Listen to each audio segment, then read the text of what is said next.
You ask Tiger to solve. This deals with linear equations with one unknown. The final result is x equals -5.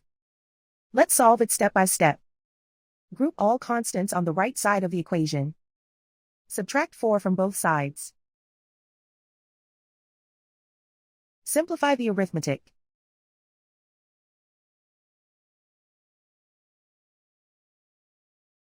Isolate the x. Divide both sides by -2. Cancel out the negatives. Simplify the fraction.